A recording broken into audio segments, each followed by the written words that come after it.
Hello everyone. Let's start today's portion. Today we will see inverse square law. This law is given by Newton. Now these statements are given. That is first statement, universal law of gravitation by Newton, and this inverse square law. These statements are very important statements. आणि ते तुम्हाला काय करायचे पाठ करायचे आणि ते 2 मार्कासाठी लिहायला येतात. ते जे स्टेटमेंट फक्त write down the inverse square law असं 2 मार्काचा प्रश्न येतो. त्याच्यामुळे ते स्टेटमेंट जसे आहे तसे तुम्हाला पाठ करायचे असतात. त्याच्या खाली त्याचा फॉर्म्युला डिराईव्ह करायचा आहे. फॉर्म्युला डिराईव्ह करायचा म्हणजे त्यांच्यामध्ये रिलेशन कसं तयार झालं, म्हणजे हा formula centripetal force is inversely proportional to r square हे कशा पद्धतीने तयार झालं त्याला म्हणतात त्याचं डेरिव्हेशन. तर हे डेरिव्हेशन कदाचित तुम्हाला पहिल्यांदा थोडं कठीण जाईल समजायला किंवा ते लिहायला, परंतु तुम्ही एकदा मी शिकवलं की ते घरी जाऊन लिहून पाहायचं, घरी लिहून पाहायचं, 2दा लिहून पाहायचं. कारण ही प्रॅक्टिस जर तुम्ही आता नाही केली तर तुम्हाला 12वा वर्ग कठीण जातो. 12वीमध्ये डेरिव्हेशन्स खूप जास्त असतात. तर तुम्हाला काय करायचं हे तुमच्या हातात आहे की मला कुठे जायचं आहे, त्या पद्धतीने मला आत्तापासून अभ्यास करावा लागेल. What is given in this inverse square law? The centripetal force is the force which acts on the planet. Force आहे कोणावर ऍक्ट होऊन राहिला? On the planet. Because of which is responsible, because of this centripetal force, these planets revolve or they responsible for uniform circular motion. That is, the motion of the planet around the sun is uniform circular motion. कशामुळे? Centripetal force मुळे. कोणाच्या centripetal force मुळे? प्लॅनेटच्या. कोणाच्या भोवती? सूर्याच्या भोवती. म्हणजे आपण काय शिकून राहिलो होता? पूर्ण आपली सोलर सिस्टीम शिकून राहिलो. सोलर सिस्टीम मध्ये कोण आहे? सूर्य आहे आणि त्याच्या भोवती प्लॅनेट्स फिरून राहिलेले आहे. मग कोणताही प्लॅनेट घ्यायचा, आपली पृथ्वीच घेतली पाहिजे असं नाही, कोणताही planet. While revolving around the sun, there is a centripetal force on the planet. त्या प्लॅनेटवर कोणता फोर्स असतो? Centripetal force. And because of which there is a motion of that planet, that is uniform circular motion. And this because of the uniform circular motion, the force which is acting on the planet, this force is inversely proportional to r square. That means the centripetal force is inversely proportional to r square. This is the relation which is given in inverse square law. Centripetal force मी सांगितलं तर तुम्हाला, if the planets, this one is planet, this one is sun, if it is revolving around the sun, these planets are revolving around the sun in elliptical orbit, there is a force on this planet and that force is directed towards the center. ह्या प्लॅनेटवर force लागतो ज्याचा केंद्रबिंदू कुठे असतो? सूर्याच्या ठिकाणी असतो. Directed towards the sun. And that centripetal force, because of the centripetal force, this planet revolves around the sun in uniform circular motion. Uniform circular motion म्हणजे it is uniformly moving. आता मी थोडा वेळ थकलो आहे तर मी थांबतो बा असं म्हणत नाही. तो सतत फिरतो आहे, तो कॉन्स्टंट स्पीडने फिरतो आहे, सतत फिरतो आहे तो, आणि सर्क्युलर मोशन आहे त्याची. त्याच्यामुळे त्याला काय म्हणतो आपण? युनिफॉर्म. तो थकला आहे, थोड्या वेळातच जास्त फिरेल, थोड्या वेळात कमी फिरेल असं नाही आहे, तो फिरतोय. Now here these planets are revolving around the sun in uniform circular motion, and because of which centripetal force is acting on the planet, and that force, this force is inversely proportional. चा अर्थ सांगितला होता मी. Inversely म्हणजे एक quantity वाढवली तर दुसरी कमी होते.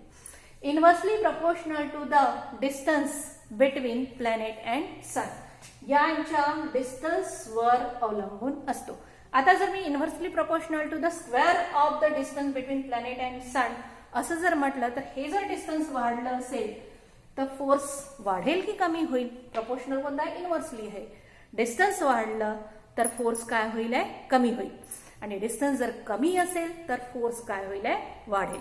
आणि त्याच्यामुळेच बघा मी एका व्हिडिओमध्ये तुम्हाला सांगितलं होतं की if this is a sun and these are the planets which are revolving by Kepler's law शिकताना आपण, sun is at one of the focus, this is sun, and here at this position this one is planet. When it revolves around the sun, when it is near the sun, जवळ असेल सूर्याच्या, जर तो असा जवळ आला असेल, बघा हे डिस्टन्स, समजा प्लॅनेट इथे असेल तर हे डिस्टन्स कसं जास्त आहे. जर तो सूर्याच्या जवळ असेल तर त्याच्यावरचा फोर्स काय असतो, जास्त असतो. हा फोर्स जास्त असेल तर साहजिकच आहे तो काय करतो, स्पीडली डिस्टन्स कव्हर करतो. इथून तो जास्त जोराने फिरेल. आणि इकडे जर गेला तर तो डिस्टन्स बघा, ह्या दोघांमधला डिस्टन्स काय झाला, वाढला. हा प्लॅनेट जर इथे आला तर हे डिस्टन्स वाढलं, त्याच्यामुळे तो फोर्स काय होतो, कमी होतो. Distance more, force less. Distance less, force will be more. This is given in inverse square law. Let's derive this relation. हे रिलेशन आता डिराइव्ह करायचं आहे आपल्याला.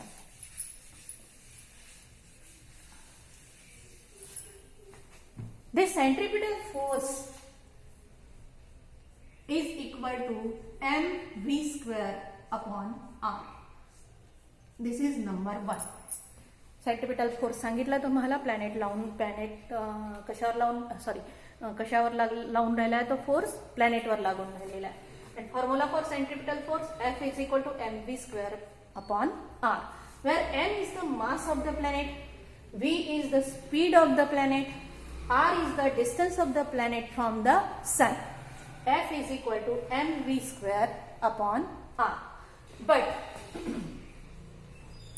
we know speed is equal to distance upon time. हा formula आपल्याला माहिती आहे mathematics मधला. Now speed of the planet is explained in terms of time of revolution. म्हणजे त्याला किती वेळ लागला, रिव्हॉल्युशन करायला किती वेळ लागला, त्या टर्म्स मध्ये हा स्पीड डिस्क्राइब केला जातो. And therefore speed is equal to distance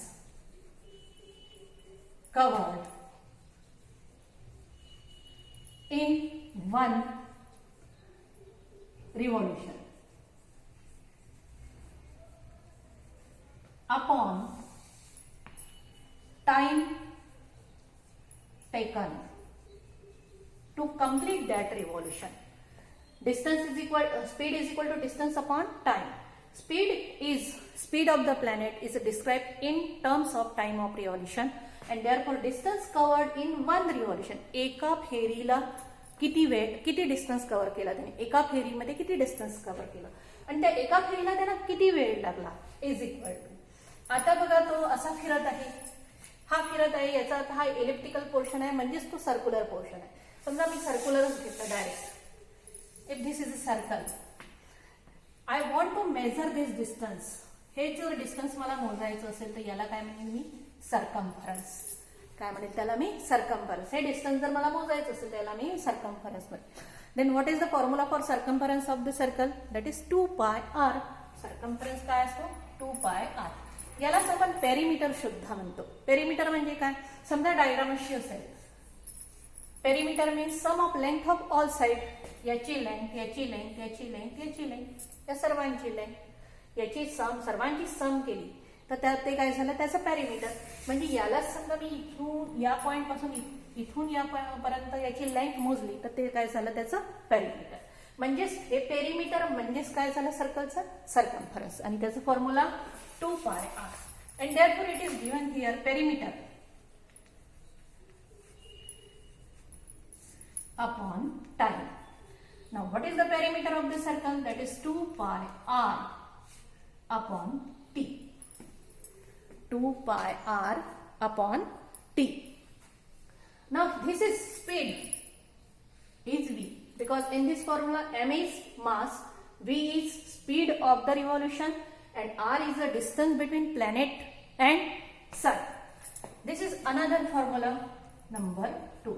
Now we are going to substitute this value of v in this equation 1. म्हणजे इथे v च्या ऐवजी आता मी काय ठेवेल, हा पूर्ण फॉर्म्युला तिथे ठेवेल. तर मी आता इथे हे मिटवते, हा पोर्शन मिटवते. कोणता फॉर्म्युला मला ठेवायचा, हा वाला.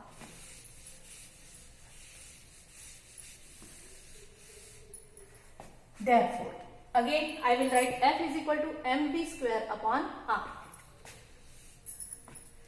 is equal to m into v square आहे. v च्या ऐवजी काय ठेवायचं आहे, मला ही पूर्ण व्हॅल्यू ठेवायची. 2 pi r upon t whole square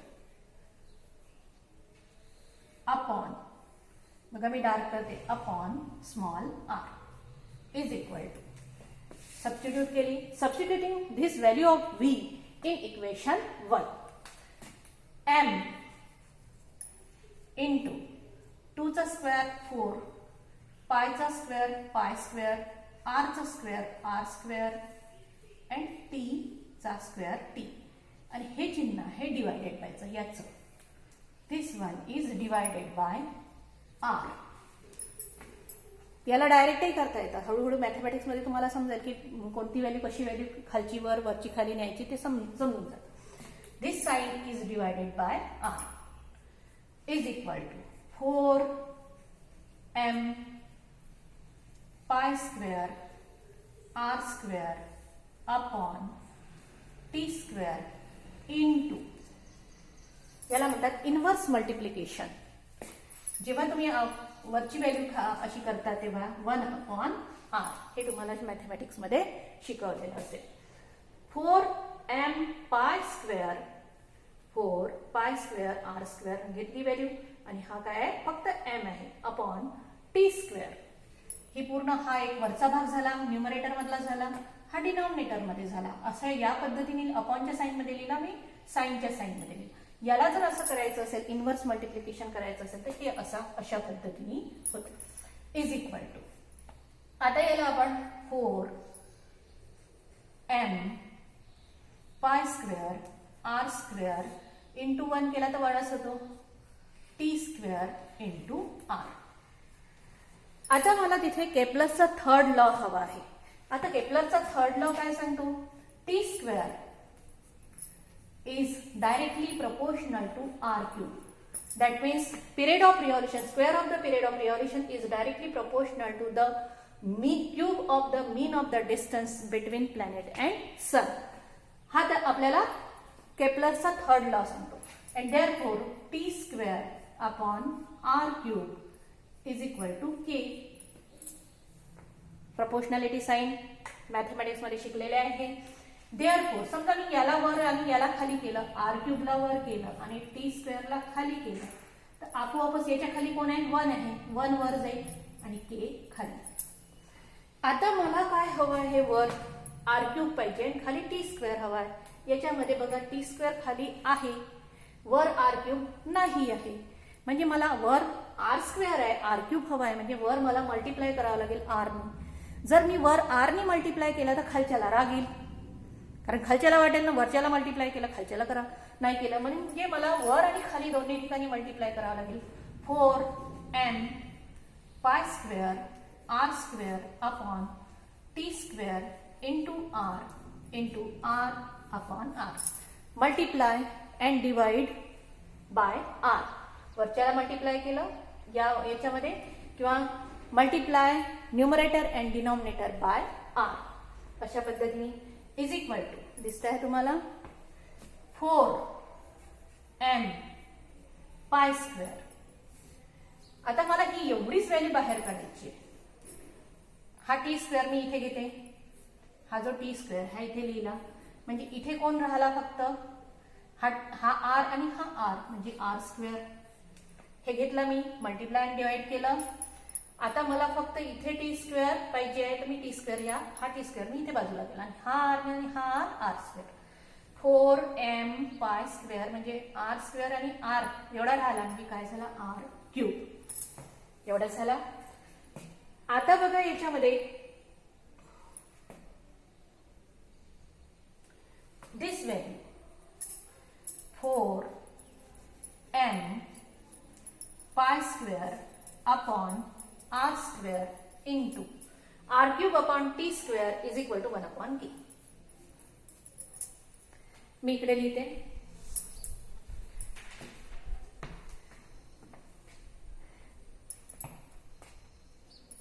याच्यामध्ये 1 upon K is a constant. हा काय झाला, कॉन्स्टंट. 4 कॉन्स्टंट, मास प्लॅनेटचं मास कुठेही किती घेतलं तरी ते कसं राहतं, कॉन्स्टंट. पायची व्हॅल्यू कॉन्स्टंट, म्हणजे हे वरचे आणि हा पोर्शन पूर्ण कॉन्स्टंट, फक्त राहिला कोण, r square. And therefore F is equal to 4m pi square upon के. हा k मी इथे आणते into 1 upon r square. This value here 4m pi square upon k is constant, and therefore f is equal to 1 upon r square, and therefore f is inversely proportional to r square. अशा पद्धतीने हा inverse square law आहे. तर या पद्धतीने तुम्हाला तो law समजून घ्यायचा आहे. काय काय घेतला आपण? इन्व्हर्स स्क्वेअर लॉ कसा असतो? Centripetal force acting on the planet.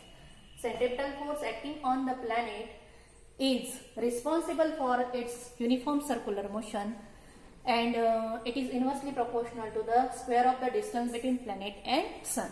आणि हे झालं त्याचं डेरिव्हेशन. डेरिव्हेशन मध्ये काय घेतलं? पहिल्यांदा सेंट्रिपिटल फोर्सचा फॉर्म्युला, त्यानंतर वेलॉसिटीचा हा फॉर्म्युला आपण डिराईव्ह केला. हा v is equal to 2 pi r upon t हा फॉर्म्युला आपण तयार केला आणि तो फॉर्म्युला या पहिल्या फॉर्म्युल्यामध्ये ठेवला. ठेवल्यानंतर आता ही व्हॅल्यू डिनॉमिनेटर मध्ये आहे तर म्हणून डिवायडेड बाय r लिहिलं असं या पद्धतीने. याचा स्क्वेअर करून घेतला, याला इन्व्हर्स मल्टिप्लिकेशनचं साइन दिलं तर 1 अपॉन r होतो. त्याच्यानंतर या सर्वांना मल्टिप्लाय केला. परंतु मला कसं हवं आहे? r cube upon t square अशी व्हॅल्यू आली पाहिजे. वर r स्क्वेअर आहे म्हणून वरच्याला मल्टिप्लाय केलं आणि खालच्यालाही मल्टिप्लाय केलं आणि त्याला काय केलं? ऍडजस्ट केलं. ऍडजस्ट केल्यानंतर आपल्याला this value is constant and therefore f is equal to 1 upon r square. That means f is inversely proportional to r square.